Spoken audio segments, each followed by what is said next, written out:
자, 안녕하세요. 6학년 사회 수업 시작하도록 하겠습니다. 자, 오늘은 이제 오늘부터죠. 6학년 2학기 사회 교과서 내용은 다 나갔습니다. 그래서 심화 보충 시간으로 몇 시간을 조금만 더 하도록 하겠습니다. 자, 그래서 이번 시간에 다룰 내용은 인권이 무엇인지 알아보고 인권을 존중하는 생활 속의 사례를 좀 찾아보려고 합니다.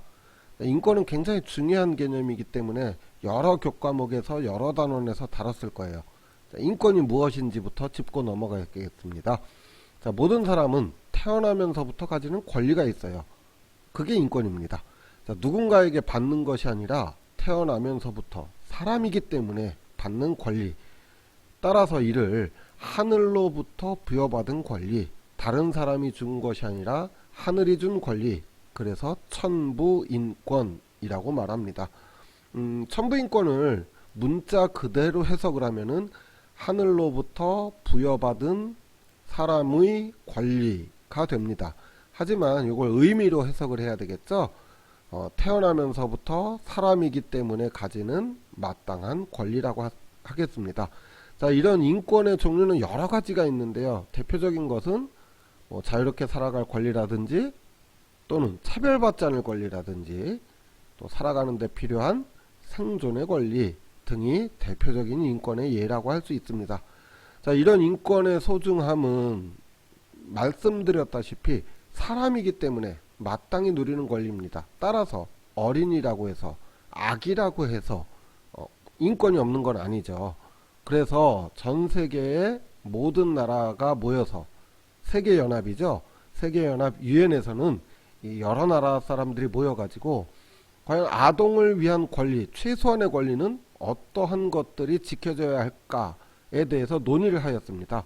그렇게 해서 유엔 아동 권리 협약이라는 것을 만들어서 전 세계 모든 어린이들이 마땅히 누려야 될 권리 또는 전 세계 모든 사람들이 마땅히 지켜주어야 할 아동의 권리에 대해서 설명을 하고 있습니다. 이 유엔 아동 권리 협약에서는요, 크게 네 가지 권리로 아동의 권리를 이야기하고 있습니다. 첫 번째로 생존의 권리인데요.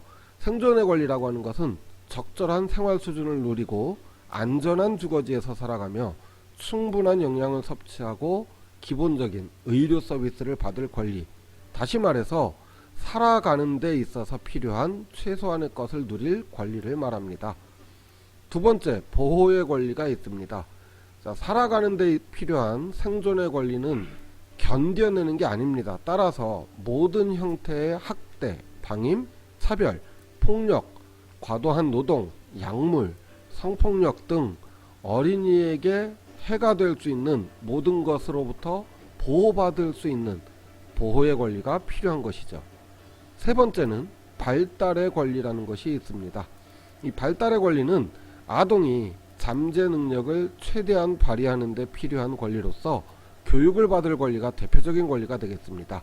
또한 여가를 즐기고 문화생활을 하고 정보를 얻으며 생각과 양심과 종교의 자유를 보장받는 권리라고 할 수 있겠죠. 마지막 네 번째는 참여의 권리가 되겠습니다. 참여의 권리라고 하는 것은 어린아이라 할지라도 자신의 생활에 영향을 주는 일에 대해서 의견을 말하고 존중받을 권리가 있으며 표현의 자유가 있고 양심과 종교의 자유, 평화로운 방법으로 모임을 자유롭게 열 수 있는 권리, 사생활을 보호받을 권리 등 아동도 사회 구성원으로서 참여할 수 있는 권리가 있다라고 하는 겁니다. 이렇게 유엔은 아동 권리 협약이라고 하는 것을 체결하여서 전 세계 모든 나라가 아동의 권리를 지켜주기 위한, 보장하기 위한 최소한의 협의를 하였습니다. 화장실 세면대의 한쪽에 낮은 세면대를 설치했어요. 왜 그랬을까요? 금방 짐작하시겠죠? 어린이가 세면대를 이용하는데 너무 높아서 불편하면 안 되겠죠. 따라서 어린이를 위해서 혹은 키가 작은 사람을 위해서 낮은 세면대를 설치한 것입니다. 공공시설에서 많이 볼 수 있는 장애인 경사로입니다. 장애인이라고 해서 공공시설을 이용하지 말란 법은 없죠. 따라서 장애인들이 공공시설을 이용을 하는데 불편함이 없도록 계단이 아니라 계단 주변에 저렇게 경사로를 설치함으로써 장애인도 공공시설을 마음껏 누리고 이동할 수 있는 최소한의 권리를 보장해 주는 것이죠. 자, 비슷한 사례로 장애인 전용 주차구역이 있습니다. 자, 그런데 이 장애인 전용 주차구역에 대해서 좀 다르게 생각하는 사람들이 있어요. 왜냐면은 장애인 전용 주차구역은 대체로 가장 좋은 자리에 넓게 만들어져 있습니다. 그러니까 어떤 사람들은 아니 안 그래도 주차 공간 부족한데 역차별 아니냐 이렇게 말할 수 있는데요. 자, 주차 공간이 없다면 좀 떨어진 곳에 거리가 있는 곳에 차를 세워두고 걸어갈 수 있습니다. 그런데 장애인은요, 그것이 불편하고 때로는 불가능합니다. 예를 들어서 장애인 주차구역이 일반 주차구역과 폭과 넓이가 똑같다면은 장애인은 휠체어나 목발을 이용해서 차에서 내릴 수가 없어요. 차 안에 갇히게 되는 거죠.